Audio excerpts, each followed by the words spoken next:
Hello friends, പുതിയൊരു current affair ക്ലാസ്സിലേക്ക് എല്ലാവർക്കും സ്വാഗതം. അപ്പം നമ്മൾ കുറച്ച് ഇനി വരുന്ന പരീക്ഷകളിൽ ചോദിക്കാൻ സാധ്യതയുള്ള കുറച്ച് പ്രധാനപ്പെട്ട കറണ്ട് അഫെയർ ചോദ്യങ്ങൾ അടങ്ങിയ ഒരു ക്ലാസ്സാണ് ഇന്ന് നിങ്ങൾക്ക് മുമ്പിൽ അവതരിപ്പിക്കാൻ പോകുന്നത്. മാക്സിമം ക്ലാസ് അവസാനം വരെ കാണാൻ ശ്രമിക്കുക. അപ്പം ക്ലാസ്സിലോട്ട് കിടക്കാം. ആദ്യം തന്നെ നമ്മൾ പഠിക്കുന്നത് 71ാമത് ദേശീയ ചലച്ചിത്ര പുരസ്കാരത്തിൽ മികച്ച ചിത്രമായി തിരഞ്ഞെടുത്ത ഏത് ചിത്രമാണ്? 12th ഫെയിലാണ് കേട്ടോ. അപ്പോൾ 71ാമത് ദേശീയ ചലച്ചിത്ര പുരസ്കാരത്തിലെ മികച്ച ചിത്രമായി തിരഞ്ഞെടുത്ത ഏതാണ്? 12th ഫെയിലാണ്. 12th ഫെയിൽ എന്ന് പറഞ്ഞ സിനിമയുടെ ഡയറക്ടർ ആരാണ്? വിനോദ് ചോപ്രയാണ് കേട്ടോ. വിനോദ് ചോപ്രയാണ് സംവിധായകനായിട്ട് വരുന്നത് ഈ 12th ഫെയിൽ സിനിമയുടെ കേട്ടോ. അതുപോലെ തന്നെ 71ാമത് ദേശീയ ചലച്ചിത്ര പുരസ്കാരത്തിലെ മികച്ച നടനായിട്ട് തിരഞ്ഞെടുത്ത രണ്ട് പേരെയാണ്. ഒന്ന് ഷാറൂഖ് ഖാനെയും അതുപോലെ തന്നെ വിക്രാന്ത് മാസിയുമാണ്. ഷാറൂഖ് ഖാന് ജവാൻ എന്ന് പറഞ്ഞ സിനിമയുടെ അഭിനയത്തിനും വിക്രാന്ത് മാസിയെ 12th ഫെയിൽ എന്ന് പറഞ്ഞ സിനിമയുടെ അഭിനയത്തിനുമാണ് മികച്ച നടനുള്ള പുരസ്കാരം ഈ രണ്ടുപേർക്ക് ലഭിച്ചത്. ക്ലിയർ ആണ്. അതുപോലെ തന്നെ മികച്ച നടിയായിട്ട് തിരഞ്ഞെടുത്തത് റാണി മുഖർജിയാണ്. മികച്ച നടിയായിട്ട് തിരഞ്ഞെടുത്തത് റാണി മുഖർജിയാണ്. ചിത്രം മിസിസ് ചാറ്റർജി വേഴ്സസ് നോർവേ ആണ്. മിസിസ് ചാറ്റർജി വേഴ്സസ് നോർവേ എന്ന് പറഞ്ഞ സിനിമയ്ക്കാണ് റാണി മുഖർജിക്ക് മികച്ച നടിക്കുള്ള 71ാമത് ദേശീയ ചലച്ചിത്ര പുരസ്കാരം ലഭിച്ചത്. അതുപോലെ തന്നെ മികച്ച സംവിധായകനായിട്ട് തിരഞ്ഞെടുത്ത ആരെയാണ്? സുദീപ്തോ സെൻ ആണ് കേട്ടോ. മികച്ച സംവിധായകനാരാണ്? സുദീപ്തോ സെൻ ആണ്. ചിത്രം ദ കേരള സ്റ്റോറിയാണ് കേട്ടോ. ദ കേരള സ്റ്റോറിയാണ്. അപ്പോൾ ദ കേരള സ്റ്റോറി എന്ന് പറഞ്ഞ ചിത്രം വളരെയധികം വിവാദങ്ങൾ സൃഷ്ടിച്ചൊരു ചിത്രമാണ്. ദ കേരള സ്റ്റോറി എന്ന് പറഞ്ഞ ഒരു സിനിമ. അപ്പോൾ ആ സിനിമയിലെ സംവിധായകനാണ് മികച്ച സംവിധായകനുള്ള പുരസ്കാരം ലഭിച്ചത് കേട്ടോ. ആർക്കാണ്? സുദീപ്തോ സെൻ കേട്ടോ. സുദീപ്തോ സെൻ. അതുപോലെ തന്നെ മികച്ച സഹനടിയായിട്ട് തിരഞ്ഞെടുത്ത ആരാണ്? ഉർവശിയാണ്. ഉള്ളൊഴുക്ക് എന്ന് പറഞ്ഞ സിനിമയ്ക്ക് വേണ്ടിയാണ്. ഉർവശിയാണ് മികച്ച സഹനടി. ഉർവശി ഉള്ളൊഴുക്ക്. മികച്ച സഹനടനായിട്ട് തിരഞ്ഞെടുത്തത് വിജയരാഘവനെയാണ്. മികച്ച സഹനടനായിട്ട് തിരഞ്ഞെടുത്ത ആരാണ്? വിജയരാഘവൻ. അതുപോലെ തന്നെ മികച്ച മലയാള ചിത്രം ഉള്ളൊഴുക്കാണ് കേട്ടോ. മികച്ച മലയാള ചിത്രം ആരാണ്? ഉള്ളൊഴുക്കാണ് മികച്ച മലയാള ചിത്രം ഉള്ളൊഴുക്ക്. അപ്പോൾ 71ാമത് ദേശീയ ചലച്ചിത്ര പുരസ്കാരത്തിൻ്റെ ഒരു സെപ്പറേറ്റ് ക്ലാസ് നമ്മൾ ഇട്ടിട്ടുണ്ട്. അതിൽ കംപ്ലീറ്റ് അവാർഡുകളെ കുറിച്ച് പറയുന്നുണ്ട്. 71ാമത് ദേശീയ ചലച്ചിത്ര പുരസ്കാരത്തിൽ ബന്ധപ്പെട്ട ഡീറ്റെയിൽ ആയിട്ടുള്ള ക്ലാസ്സാണ്. അത് മാക്സിമം എല്ലാവരും ഒന്ന് കാണാൻ ശ്രമിക്കും. അപ്പോൾ നമുക്ക് അടുത്ത ക്വസ്റ്റ്യൻസിലോട്ട് പോവാം. ലോകത്തിലെ ആദ്യത്തെ മഴ മ്യൂസിയം നിലവിൽ വരുന്നത് എവിടെ? മേഘാലയയിലെ മൗസിൻഡ്രോമിലാണ് കേട്ടോ. അപ്പോൾ പഠിച്ചു വെച്ചോണം. ലോകത്തിലെ ആദ്യത്തെ മഴ മ്യൂസിയം നിലവിൽ വരുന്നത് എവിടെയാണ്? മേഘാലയയിലെ മൗസിൻഡ്രോമിലാണ്. മേഘാലയയിലെ മൗസിൻഡ്രോമിലാണ് ലോകത്തിലെ ആദ്യത്തെ മഴ മ്യൂസിയം നിലവിൽ വരുന്നത്. ക്ലിയർ ആണ്. അടുത്തത് ട്രൈബൽ ജിനോം സ്ക്വൻസിങ് നടത്തുന്ന ആദ്യ ഇന്ത്യൻ സംസ്ഥാനം ഏതാണ്? ഗുജറാത്താണ് കേട്ടോ. അപ്പോൾ പഠിച്ചു വെച്ചോണം. ട്രൈബൽ ജിനോം സ്ക്വൻസിങ് നടത്തുന്ന ആദ്യ ഇന്ത്യൻ സംസ്ഥാനം ഏതാണ്? ഗുജറാത്ത് ആണ്. ക്ലിയർ ആണ്. അടുത്തത് ഇന്ത്യൻ പാരാലിമ്പിക് കമ്മിറ്റിയുടെ നിലവിലെ പ്രസിഡന്റ് ആരാണ്? ദേവേന്ദ്ര ജജാരിയാണ് കേട്ടോ. ജജാരിയാണ്. അപ്പോൾ ഇന്ത്യൻ പാരാലിമ്പിക് കമ്മിറ്റിയുടെ നിലവിലെ പ്രസിഡന്റ് ആരാണ്? ദേവേന്ദ്ര ജജാരിയ. ദേവേന്ദ്ര ജജാരിയാണ് നിലവിലെ ഇന്ത്യൻ പാരാലിമ്പിക് കമ്മിറ്റിയുടെ പ്രസിഡൻ്റായിട്ട് വരുന്നത്. ക്ലിയർ ആണ്. അടുത്ത ചോദ്യം. യുനെസ്കോയുടെ സാഹിത്യ നഗരം പദവി ലഭിച്ച കോഴിക്കോട് കോർപ്പറേഷൻ ഏർപ്പെടുത്തിയ പ്രഥമ സമഗ്ര സംഭാവന പുരസ്കാരത്തിന് അർഹനായതാരാണ്? സാറാ ജോസഫാണ് കേട്ടോ. അപ്പം യുനെസ്കോയുടെ സാഹിത്യ നഗരം പദവി ലഭിച്ച കോഴിക്കോട് കോർപ്പറേഷൻ ഏർപ്പെടുത്തിയ പ്രഥമ സമഗ്ര സംഭാവന, സാഹിത്യത്തിലെ പ്രഥമ സമഗ്ര സംഭാവന പുരസ്കാരത്തിന് അർഹനായതാരാണ്? സാറാ ജോസഫാണ്. സാറാ ജോസഫ്. ക്ലിയർ ആണ്. കേരള സർക്കാർ ചലച്ചിത്ര മേഖലയുടെ സമഗ്ര വികസനം ലക്ഷ്യമിട്ട് സംഘടിപ്പിച്ച ഫിലിം പോളിസി കോൺക്ലേവ് 2025 വേദി എവിടെയായിരുന്നു? തിരുവനന്തപുരത്ത് വെച്ചാണ് കേട്ടോ. അപ്പം തിരുവനന്തപുരത്ത് വെച്ചാണ്. അപ്പോൾ എന്താണ്? കേരള സർക്കാർ ചലച്ചിത്ര മേഖലയുടെ സമഗ്ര വികസനം ലക്ഷ്യമിട്ട് സംഘടിപ്പിച്ച ഫിലിം പോളിസി കോൺക്ലേവ് 2025 വേദി എവിടെയായിരുന്നു? തിരുവനന്തപുരം. ക്ലിയർ ആണ്. അടുത്ത ചോദ്യത്തിലോട്ട് പോവാം.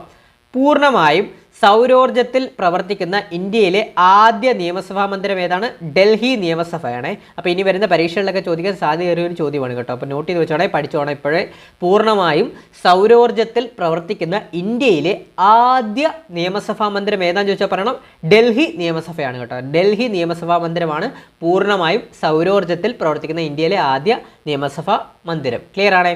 2025 ഓഗസ്റ്റിൽ സ്ത്രീകൾക്കായുള്ള സൗജന്യ ബസ് സർവീസ് ഏർപ്പെടുത്തിയ സംസ്ഥാനം ആന്ധ്രാപ്രദേശാണ് കേട്ടോ. പഠിച്ചു വെച്ചോണം. 2025 ഓഗസ്റ്റിലാണ്. 2025 ഓഗസ്റ്റിൽ സ്ത്രീകൾക്കായുള്ള സൗജന്യ ബസ് സർവീസ് ഏർപ്പെടുത്തിയ സംസ്ഥാനം ഏതാണ്?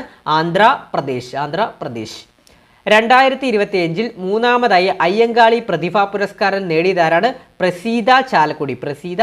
ഈ പ്രസീത ചാലക്കുടി ആരാണ്? നാടൻ പാട്ട് കലാകാരിയാണ് ഈ പ്രസീത ചാലക്കുടി കേട്ടോ. അപ്പോൾ 2025 മൂന്നാമതായി അയ്യങ്കാളി പ്രതിഭാ പുരസ്കാരം നേടിയതാരാണ്? പ്രസീത ചാലക്കുടി, നാടൻ പാട്ടുകാരിയാണ്. ലോക ബാങ്ക് അംഗീകരിച്ച കേരളത്തിലെ കാർഷിക നവീകരണത്തിനുള്ള പദ്ധതി ഏതാണ്? കേര പദ്ധതി കേട്ടോ. അപ്പോൾ ലോക ബാങ്ക് അംഗീകരിച്ച കേരളത്തിലെ കാർഷിക നവീകരണത്തിനുള്ള പദ്ധതിയുടെ പേരെന്താണ്? കേര പദ്ധതി. ക്ലിയർ ആണ്. സംസ്ഥാനത്ത് ആദ്യമായി ഹരിത ബജറ്റ് അവതരിപ്പിക്കാൻ ഒരുങ്ങുന്ന കോർപ്പറേഷൻ ഏതാണ്? തിരുവനന്തപുരം കോർപ്പറേഷനാണ്. അപ്പോൾ സംസ്ഥാനത്ത് ആദ്യമായി ഹരിത ബജറ്റ് നോട്ട് ചെയ്തോടെ. സംസ്ഥാനത്ത് ആദ്യമായി ഹരിത ബജറ്റ് അവതരിപ്പിക്കാൻ ഒരുങ്ങുന്ന കോർപ്പറേഷൻ ഏതാണ്? തിരുവനന്തപുരം കോർപ്പറേഷൻ. ക്ലിയർ ആണ്. അടുത്തത് നല്ലൊരു ചോദ്യമാണ്. ഗൂഗിളിന് 312.18 കോടി രൂപ പിഴ ചുമത്തിയ രാജ്യം ഏതാണ്? ആസ്ട്രേലിയ ആണ് കേട്ടോ. അപ്പം നമ്മുടെ അതായത് ഗൂഗിളിന് 312.18 കോടി രൂപ പിഴ ചുമത്തിയ രാജ്യം ഏതാണ്? ആസ്ട്രേലിയ ആണ്. അപ്പോൾ ഇനി വരുന്ന പരീക്ഷകളിൽ ചോദിക്കാൻ സാധ്യതയുള്ളൊരു ചോദ്യമാണ് കേട്ടോ, ആസ്ട്രേലിയ. അപ്പോൾ ഗൂഗിളിന് 312.18 കോടി രൂപ പിഴ ചുമത്തിയ രാജ്യം ഏതാണ്? ആസ്ട്രേലിയ. ക്ലിയർ ആണ്. അടുത്ത ചോദ്യം. നിർബന്ധിത മതപരിവർത്തനം നടത്തിയാൽ ജീവപര്യന്തം തടവ് നിയമവിധേയമാക്കിയ സംസ്ഥാനം ഏതാണ്? ഉത്തരാഖണ്ഡ് ആണ് കേട്ടോ. അപ്പം നിർബന്ധിത മതപരിവർത്തനം നടത്തിയാൽ ജീവപര്യന്തം തടവ് നിയമവിധേയമാക്കിയ സംസ്ഥാനം ഏതാണ്? ഉത്തരാഖണ്ഡ്. ക്ലിയർ ആണ്. അടുത്തത്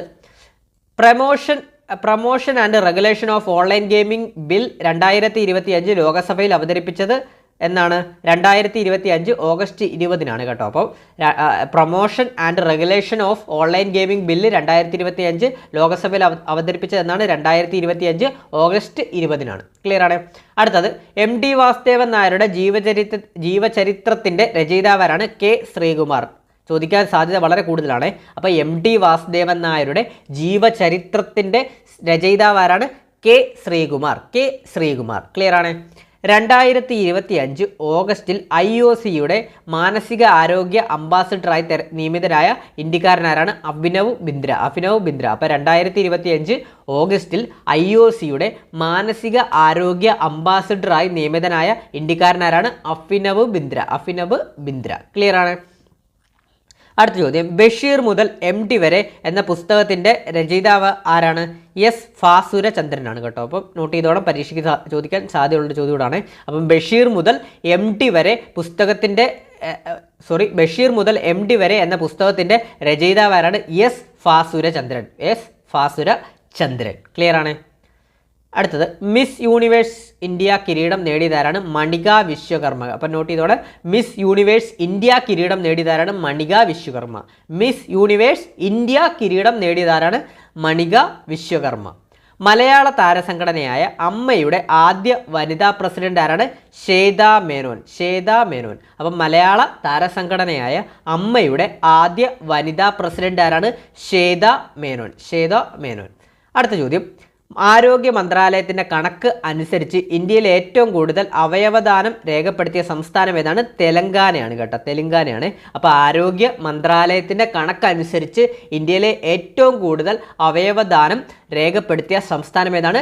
തെലങ്കാന. അപ്പോൾ ഇത്രയുമാണ് നമ്മുടെ ഇന്നത്തെ ക്ലാസ് വരുന്നത്. ഷോർട്ടായിട്ടുള്ള ക്ലാസ്സുകളാണ് ഇനി മുതൽ കറണ്ട് അഫെയർ പാർട്സിൽ വരുന്നത്, സെലക്റ്റഡ് ആയിട്ടുള്ള. അത് കൂടാതെ തന്നെ ടോപ്പിക് വൈസ് ആയിട്ടുള്ള ക്ലാസ്സുകൾ ഞാൻ ഇടുന്നതാണ്, കറണ്ട് അഫെയർസിൻ്റെ ക്ലാസ്സുകളുമായി ബന്ധപ്പെട്ട്. അപ്പോൾ ഇനി വരുന്ന പരീക്ഷകൾ നമുക്ക് കറണ്ട് അഫെയർ പാർട്ടിൽ നിന്ന് മുഴുവൻ മാർക്കുകളും നമ്മുടെ ക്ലാസ്സിൽ നിന്ന് ലഭിക്കണം എന്നുള്ളൊരു ആത്മാർത്ഥതയോടുകൂടി തന്നെയാണ് നമ്മൾ ക്ലാസ്സുകൾ ചെയ്യുന്നത്. അപ്പോൾ മാക്സിമം നിങ്ങൾ സപ്പോർട്ട് ചെയ്യണം. നിങ്ങളുടെ മാക്സിമം സപ്പോർട്ട് ഉണ്ടെങ്കിൽ മാത്രമേ നമുക്ക് ക്ലാസ്സുകൾ ഇതുപോലെ ചെയ്യാൻ സാധിക്കൂ കേട്ടോ. അപ്പം മാക്സിമം ഒന്ന് ലൈക്ക് ചെയ്ത് തന്നെ സപ്പോർട്ട് ചെയ്യണം വീഡിയോ ഇഷ്ടപ്പെട്ടാൽ. അതുപോലെ തന്നെ അഭിപ്രായങ്ങൾ രേഖപ്പെടുത്താൻ മറക്കരുതേ. അഭിപ്രായങ്ങൾ രേഖപ്പെടുത്തുക. അതുപോലെ തന്നെ മാക്സിമം ആളുകൾക്ക് ചാനൽ ഒന്ന് ഷെയർ ചെയ്ത് കൊടുക്കുക. നമുക്ക് വ്യൂസ് വളരെ കുറവാണ്. അതുപോലെ തന്നെ ബീറ്റ് ഫോറസ്റ്റ് ഓഫീസറുടെ സ്പെഷ്യൽ ടോപ്പിക്സിൻ്റെ ക്ലാസ്സസ് ഫ്രീ ആയിട്ട് തന്നെ നമ്മുടെ ചാനലിൽ ആരംഭിച്ചിട്ടുണ്ട്. മാക്സിമം അതുകൊണ്ടൊന്ന് നമ്മുടെ പരീക്ഷ എഴുതുന്ന കൂട്ടുകാരുണ്ടെങ്കിൽ മാക്സിമം ഒന്ന് കാണാൻ ശ്രമിക്കുക. അതുപോലെ തന്നെ സയൻസ് പാർട്ടിലുള്ള ചോദ്യങ്ങൾ നമ്മൾ എടുക്കുന്നുണ്ട്. പ്രീവിയസ് ഇയർ സയൻസ് ക്വസ്റ്റ്യൻസിൻ്റെ ക്ലാസ്സസ് നമ്മൾ ഇട്ടിട്ടുണ്ട്. അതോടെ മാക്സിമം കാണാൻ ശ്രമിക്കുക. ഇനി വരും ദിവസങ്ങളിൽ കൂടുതൽ ക്ലാസ്സസ് നിങ്ങൾക്ക് മുമ്പിൽ അവതരിപ്പിക്കുന്നതാണ്. മാക്സിമം നിങ്ങളുടെ സപ്പോർട്ടിനനുസരിച്ച് മാത്രം നമുക്ക് അവതരിപ്പിക്കാൻ സാധിക്കുകയുള്ളൂ. അപ്പോൾ മാക്സിമം സബ്സ്ക്രൈബ് ചെയ്ത് ബെല്ലൈക്കൺ അമർത്തിയിട്ട് എന്ന വീഡിയോ സപ്പോർട്ട് ചെയ്യുക. അതുപോലെ തന്നെ ഇഷ്ടപ്പെട്ട ലൈക്ക് ചെയ്യുക. പിന്നെ വീഡിയോ ഒന്ന് ഹൈപ്പ് ചെയ്യാനൂടെ മറക്കാതിരിക്കണേ. ഇപ്പം കാണുന്ന നമ്മുടെ കൂട്ടുകാരുണ്ടെങ്കിൽ ഇഷ്ടപ്പെട്ട വീഡിയോ ഒന്ന് ഹൈപ്പ് ചെയ്യാനും മറക്കരുതേ. അതുപോലെ തന്നെ പുതിയൊരു കറണ്ട് അഫെയർ ക്ലാസ്സുമായിട്ട് നിങ്ങൾക്ക് മുമ്പിൽ ഉടനെ തന്നെ എത്തുന്നതാണ്. അപ്പോൾ ഷോർട്ടായിട്ട് കറണ്ട് അഫെയർ പഠിക്കുന്നത് നല്ലതാണ്. എന്നാൽ 2-3 ദിവസം കുടിക്കുമ്പോൾ ചെറിയ സെലക്റ്റഡ് ക്ലാസ്സസ് ആയിട്ട് വരുമ്പോൾ നിങ്ങളുടെ ഓർമ്മയിൽ നിൽക്കും. നമ്മൾ ഒരുപാട് ലെങ്ത് ഉള്ള ക്ലാസ്സുകൾ എന്നാൽ നിങ്ങൾക്കും ബോറാവും. അതുകൊണ്ടാണ് ചെറിയ ക്ലാസ്സുകളായിട്ട് നിങ്ങൾക്ക് മുമ്പിൽ വരുന്നത് കേട്ടോ. അപ്പോൾ പുതിയൊരു ക്ലാസ്സുമായിട്ട് ഉടനെ തന്നെ എത്തുന്നതാണ്. അപ്പോൾ നമ്മുടെ ടെലഗ്രാം ചാനലിലൂടെ ഒന്ന് ജോയിൻ ചെയ്യാൻ എല്ലാവരോടും ശ്രമിക്കുക. അപ്പോൾ പുതിയൊരു ക്ലാസ്സുമായിട്ട് ഉടനെ തന്നെയാണ്. അപ്പോൾ വീഡിയോ മുഴുവനായി കണ്ട കൂട്ടുകാരെല്ലാം താങ്ക് യു ഫോർ വാച്ചിങ്.